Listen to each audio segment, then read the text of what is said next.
La Giunta di Governo nella seduta di ieri ha designato Salvatore Iacolino come dirigente generale del Dipartimento regionale per la pianificazione strategica dell'assessorato regionale alla salute, guidato da Giovanna Volo. L'esecutivo ha fatto un avviso pubblico inserendo una griglia di requisiti ai fini della selezione, fermo restando che si tratta di un incarico fiduciario. Hanno manifestato interesse circa 8 persone, ma il governo regionale ha puntato alla nomina di Iacolino, avendo un bagaglio di esperienza e competenze non indifferente. Salvatore Iacolino, ricordiamo, è di Agrigento e tra i manager più esperti della sanità siciliana, è stato europarlamentare tra le fila dei forzisti e ha abbracciato successivamente l'esperienza di Grande Sud a fianco di Gianfranco Miccichè. Politico del territorio nell'Agrigentino, ha mantenuto un suo forte radicamento, oggi è commissario dell'azienda Policlinico di Palermo.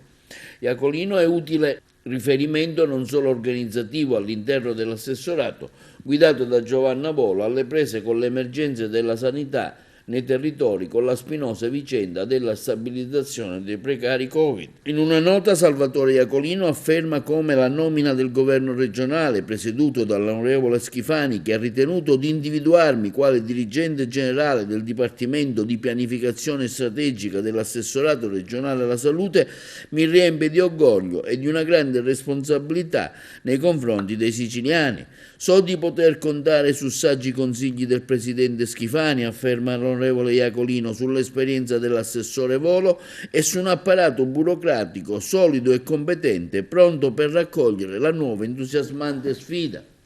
E la Giunta regionale ieri ha anche deliberato la riprogrammazione delle risorse previste dal programma straordinario di interventi finanziato con i fondi statali del CIPE, cofinanziando con risorse regionali. Il totale degli investimenti ammonta a 958 milioni di euro.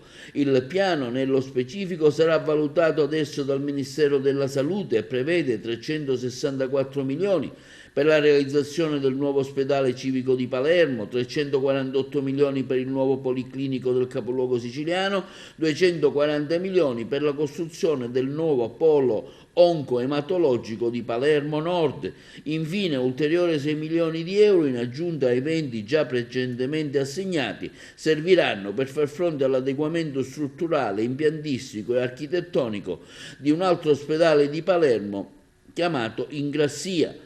La Giunta inoltre ha dato mandato all'assessore regionale alla salute di programmare la spesa di 22 milioni di euro per l'efficientamento energetico del Policlinico di Messina, circa le sale operatorie e reparti di alto consumo di energia, fondi che si aggiungeranno ai 34 milioni già assegnati per gli interventi di manutenzione straordinaria. La riprogrammazione approvata dal governo regionale consentirà la creazione dei centri di alta specialità con ricadute positive in termini di miglioramento della qualità assistenziale anche in relazione all'esperienza maturata durante la pandemia.